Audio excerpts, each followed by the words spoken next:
Nama saya Claudia Parangteri Putri dari kelas 11-1 SMA Negeri 50 Jakarta. Pada hari ini saya akan mengajak teman-teman semua untuk melihat-lihat di Museum Bank Mandiri itu ada apa aja sih.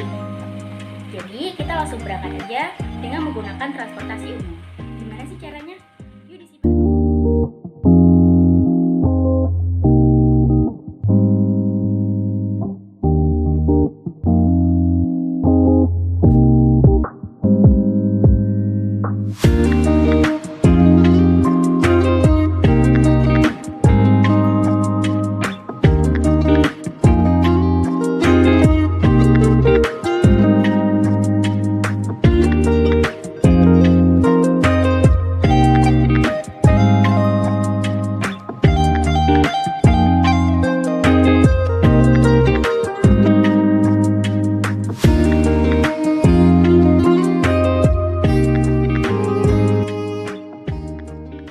Nah, sekarang kita udah sampai nih di Museum Bank Mandiri.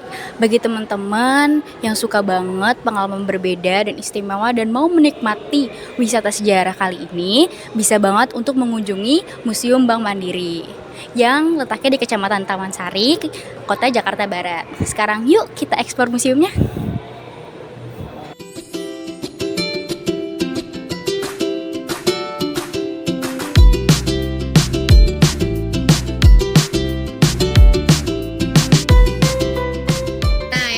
Itu ada Nusantara dan jalur pelayaran rempah, yang mana jalur pelayaran ini dibantu oleh arah hembusan angin. Nah, arah hembusan angin ini juga dipengaruhi oleh perbedaan iklim di dua benua yang menghimpit Nusantara, Asia, dan Australia. Yang mana angin musim barat adalah angin yang berhembus dari arah Asia pada Oktober sampai Februari. Sedangkan yang bergerak dari arah Australia disebut angin musim timur pada April sampai dengan Agustus. Sistem angin inilah yang mendorong munculnya pusat-pusat perdagangan di Nusantara. Oke, jadi pada hari ini saya akan mengajak orang untuk menjadi tour guide saya. Yang mana saya akan membawa orang ini untuk melihat-lihat di museum ini. Boleh diperkenalkan kakak namanya? Perkenalkan, nama saya biasa dipanggil Tari. Jadi di sini saya akan menjadi suatu pengunjung yang akan diajak oleh dia untuk berkeliling di museum ini. Jadi kakak tahu nggak sih penjelajahan bangsa Belanda ke Nusantara itu gimana? Nggak tahu. Nggak tahu. Biar aku jelasin ya kak. Oke. Nah, jadi penjelajahan bangsa Belanda ke Nusantara itu pertama kali dilakukan pada tahun 1595 yang dipimpin oleh Cornelis de Houtman. Nah, setahun kemudian bangsa Belanda ini yang dipimpin oleh dia itu berhasil datang ke Pelabuhan Banten.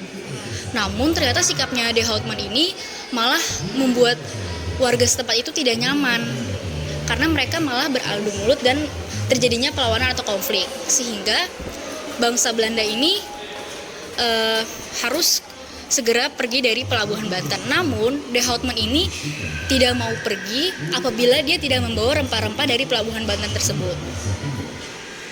Sehingga sikapnya de Houtman ini akhirnya menyebar ke seluruh setempat itu. Lalu kemudian bangsa Belanda ini akhirnya hanya dapat mengelilingi Nusantara sampai ke Bali saja, sehingga pada tahun 1597 mereka kembali ke Belanda lagi, kayak gitu. Oke, makasih ya sudah dijelaskan. Jadi nanti kita lanjut ke keliling sini aja. Thank you. Nah, yang kedua itu kakak tahu nggak sih Nederlandse Handelsmaatschap itu apa? Nggak tahu sih, emang NHM ini apa sih? Nah, Nederlandse Handelsmaatschap itu atau NHM ini adalah strategi baru dari sang raja. Kenapa dibilang strategi baru dari sang raja? Kakak tahu nggak kenapa? Nah, karena pada tahun 1799 ini kerajaan Belanda mengalami krisis keuangan, yang mana ternyata krisis keuangan ini tidak lantas hilang juga pasca dibubarkannya VOC.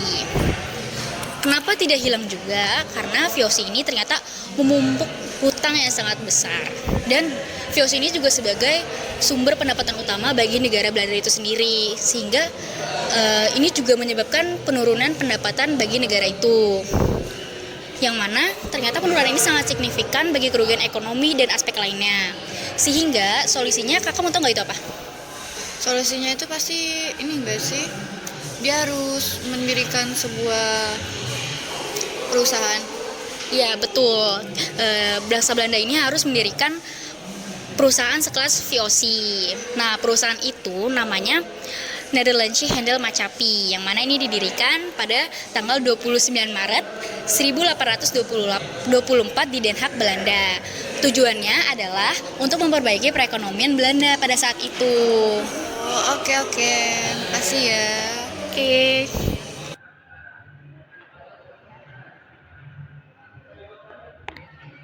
Selanjutnya itu, kakak tahu nggak sih Johannes Graaf van den Bosch ini sebagai apa?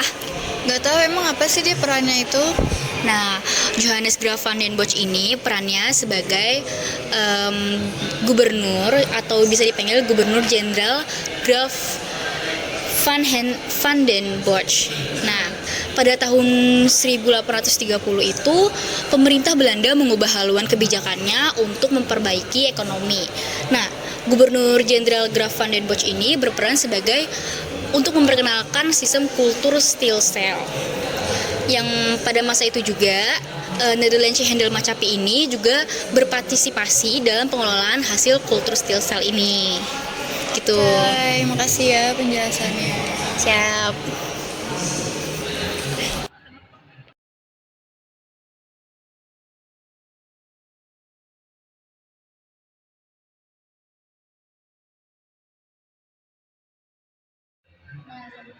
Itu kan tadi kita udah bahas kultur stelsel. Nah, ini adalah tanam-tanamannya yang diberikan kepada komoditas ekspor itu. Ada tebu, kopi, dan nila. Nah, lihat di sini ada tahun-tahunnya. Itu kereta lori di perkebunan kopi Jawa, cerita awal abad ke-20.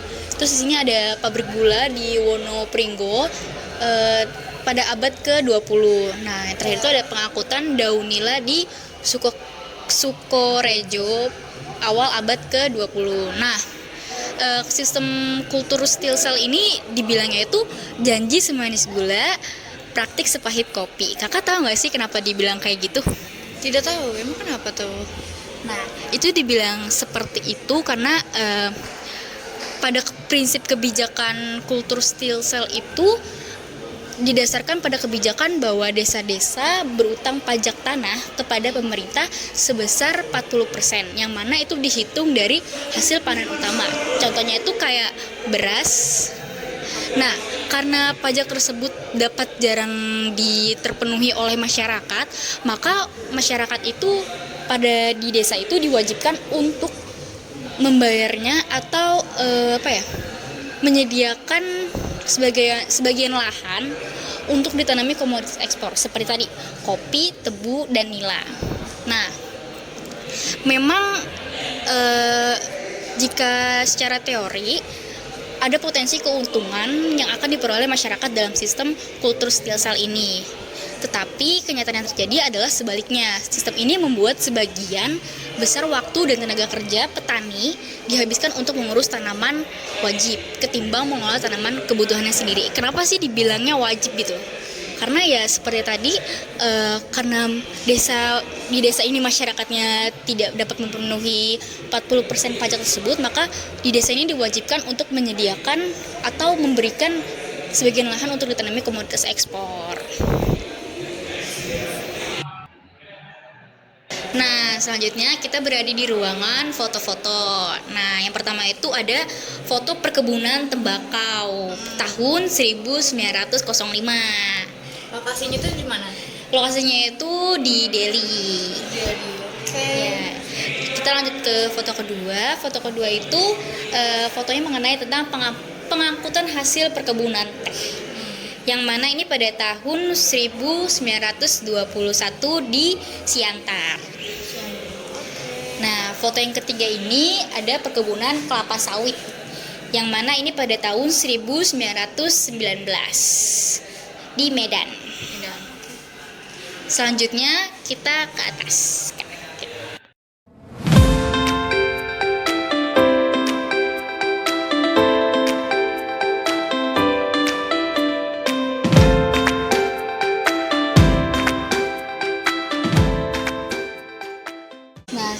itu kita membahas tentang bank. Yang pertama itu ada bank perdagangan pertama, yang kedua ada bank umum yang menyasar pada bisnis usaha dan perkebunan.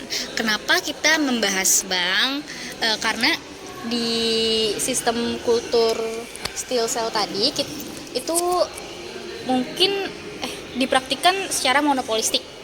Karena ya dia seperti mengambil hasil perkebunan gitu kan untuk membayar pajak. Nah, makanya hal itu memunculkan krisis keras yang mendesak pemerintah Belanda untuk merubah arah politik menjadi lebih liberal. Nah, makanya karena itu investasi swasta di Hindia Belanda perlahan mulai dibuka. Makanya seiring itu pula muncul kebutuhan lembaga bank guna memberikan bantuan modal serta jasa perbankan lainnya. Makanya muncullah pembentukan bank-bank swasta seperti di bidang pertanian, perkebunan, dan perdagangan. Nah, selanjutnya itu kita di sini ada liberalisasi ekonomi di Hindia Belanda, yang mana pintu pemuda swasta di Jawa memang mulai terbuka pada tahun 1870 seiring terbitnya Undang-Undang Gula dan Undang-Undang Agraria. Namun, penghapusan beberapa tanaman wajib dilakukan perlahan termasuk kopi dan tebu yang menjadi sumber protes kaum liberal. Makanya tanaman wajib benar-benar dihapuskan secara menyeluruh pada awal abad ke-20. Nah, lalu hilang sudah Hindia Belanda. Kenapa dibilang hilang? Karena kejayaan ketiga bank besar Hindia Belanda yakni NHM, NIHB, dan Eskomto surut setelah Belanda menyerah terhadap Jepang. Pergantian kekuasaan terjadi pada Maret 1942 yang berimbas pada nasib perusahaan Belanda yang tidak bisa lagi beroperasi, sehingga Jepang ini memutuskan untuk menutup dan melikuidasi NHM, NIHB, dan Eskomto. Lalu di sini ada pasca hengkangnya Jepang. Nah, di sini dituliskan bahwa Indonesia lahir sebagai negara merdeka di tanah yang dulunya adalah Hindia Belanda. Seperti NHM, NIHB, dan Eskomto tetap beroperasi di Indonesia sembari beradaptasi dengan kebijakan-kebijakan pemerintah yang baru. Karena seperti yang diketahui, pasca hengkangnya Jepang, maka bank-bank milik Hindia Belanda seperti yang tadi ini dapat beroperasi lagi.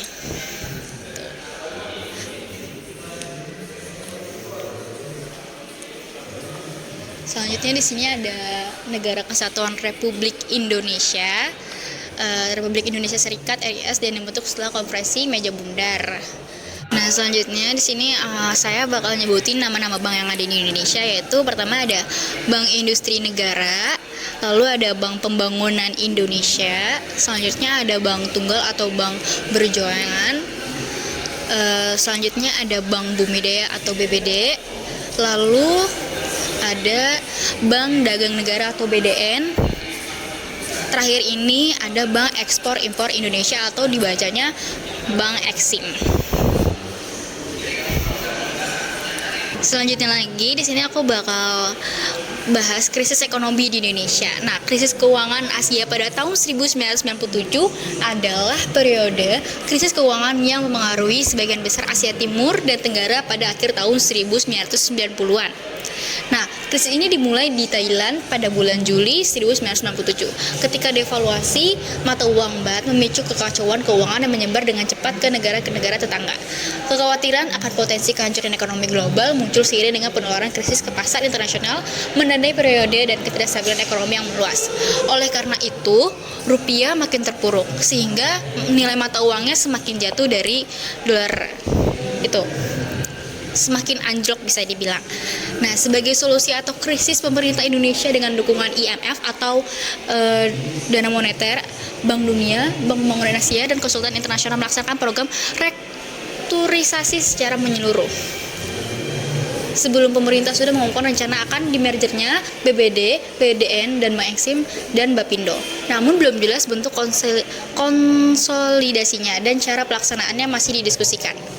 Nah, model awal pendirian Bank Mandiri berasal dari pengalihan saham milik negara pada BBD, BDN, Bank Eksim, dan Bapindo, serta berasal dari kekayaan negara yang dipisahkan atau dalam kurung diambil dari APBN. Jadi mungkin karena kakaknya pusing ya kita bahas teori mulu, mari kita main games yang ada di museum ini. Mutisna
sekian tour guide pada hari ini di Museum Bank Mandiri, dan saya juga berterima kasih kepada Kak Tari untuk mau membantu saya dalam tugas kali ini. Kurang lebihnya mohon maaf. Terima kasih. Yuk ke Museum Bank Mandiri.